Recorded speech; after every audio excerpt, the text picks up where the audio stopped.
Hello everyone, আমি পায়েল। আমার নতুন একটি ভিডিওতে সবাইকে এত ভালোবাসা। আশা করি আপনারা সবাই খুব ভালো আছেন, আর আমরাও কিন্তু বেশ ভালোই আছি। আজকে হলো বুধবার, সকাল থেকেই অনেক ভারী বৃষ্টি হচ্ছিল, কিন্তু এখন একটু কমেছে। এখনো তাও ঝিরঝির করে হয়েই চলেছে, আর দূর দূর তো কিছুই দেখতে পারছি না, প্রচুর কুয়াশাও পড়েছে। আর সকাল থেকেই যেহেতু বৃষ্টি পড়ছে, তাই জন্য বাতাসে হালকা একটা ঠান্ডা ঠান্ডা আমেজ রয়েছে। যদিও শীত করছে না, বেশ ভালো লাগছে। এখন চলুন রান্নাঘরে যাই, রান্না করতে করতে বাকি গল্প করব। অন্য দিনগুলোতে যখন আকাশ পরিষ্কার থাকে, দূরের ওই বড় বড় বিল্ডিংগুলো সবই দেখা যায়। আমাদের বাড়ির এই যে সামনেটা দেখছেন, এর ওপাশে রয়েছে আরাকাওয়া নদী। আবার নদীর ওই পারে যে শহরটি রয়েছে, সেই শহরটির নাম আকাবানে। হিসেব মতো নদীর ওপার থেকেই শুরু হয়ে যাচ্ছে টোকিও। এই দেখুন, আমার ব্যালকনিতে টমেটো গাছগুলো কি দারুণ বড় হয়েছে। আমি আবার ডগার থেকে কয়েকটা পাতা ডালপালা ছেটে দিয়েছিলাম। অনেক ছোট্ট গাছে ফুল ফল চলে এলে গাছটা আর বেশি বাড়বে না। অনেকেই আপনারা জানতে চেয়েছেন, কিচেনের এখানে এই যে সুন্দর এরিকা প্ল্যান্টখানা থাকে, এটা কি সত্যি নাকি নকল গাছ? একদমই না, এটা একেবারে সত্যিকারের গাছ। গাছটা ভীষণ সুন্দর, ঝাপটালো, মাঝে মাঝে রোদ্দুর জল সবই দেই।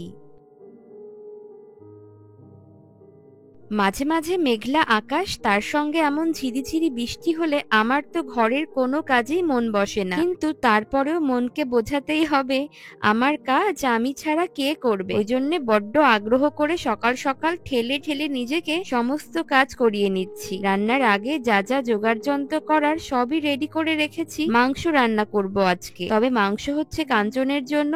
রাতের খাবারে আমার জন্য হবে একটু টক ডাল, সাথে ভাজাভুজিও করে নেব, সেটা দিয়ে ওরও চলে যাবে। আর দুপুরবেলায় আজকে আমি একটু খিচুড়ি করব। এখানকার মুসুর ডালগুলো এত তাড়াতাড়ি সিদ্ধ হয়ে যায়, আর পরিমাণেও যথেষ্ট কম লাগে।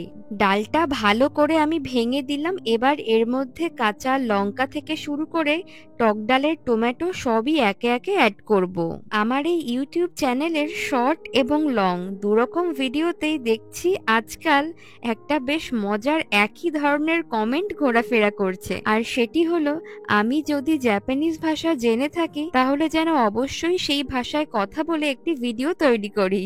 আমার নিজের কাছেও এই কমেন্টখানা বেশ মজার লেগেছে, আর এমনিতেও অনেক দিন তো হয়েই গেল বাইরে বেশ লম্বা সময়ের জন্য কোনো জাপানিজ বন্ধু বা কোনো মানুষের সাথে আমার কথোপকথন হয় না। আর সত্যি কথা বলতে, এই জাপানি ভাষায় কথা বলতে আমার কিন্তু বেশ ভালোই লাগে। তাই চলুন আজকে রান্না বান্না করতে করতে জাপানি ভাষায় আপনাদের সাথে কিছু গল্প করি।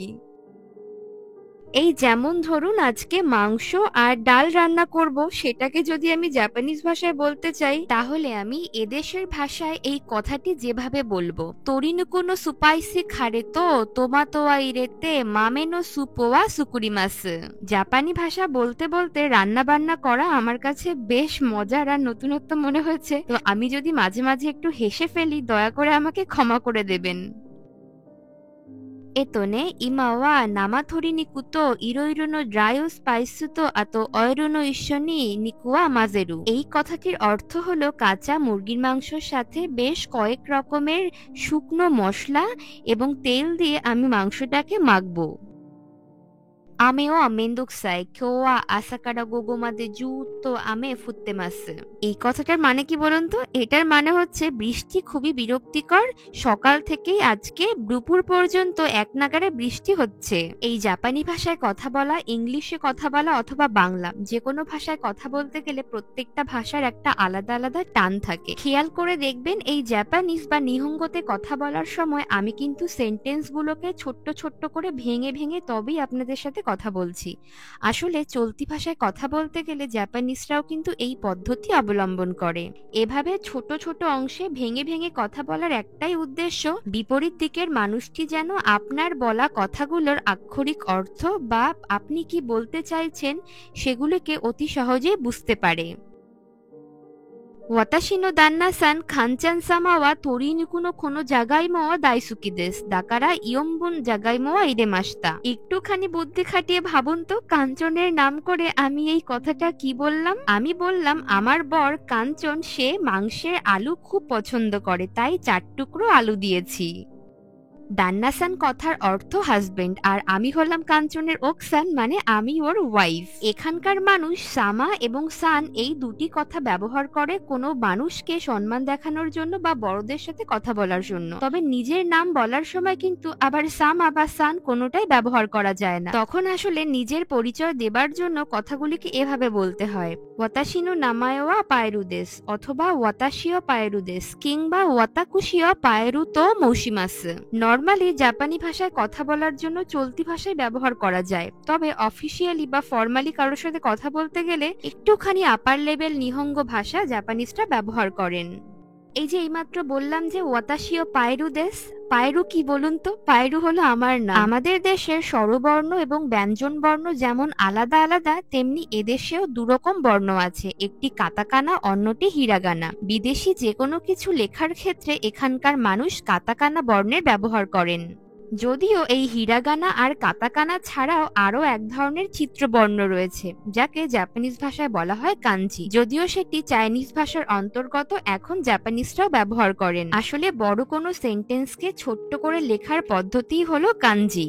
যাই হোক, এদেশে আমি যেহেতু বিদেশি আর আমার নামের স্পেলিং দাঁড়াচ্ছে PAYEL, আর এই সমস্ত শব্দ আবার কাতাকানার মধ্যে নেই। তবে যে কটি অক্ষর রয়েছে তাই দিয়ে স্পেলিং করতে গেলে আমার নাম জাপানি ভাষায় হয়ে যাচ্ছে পায়েরু।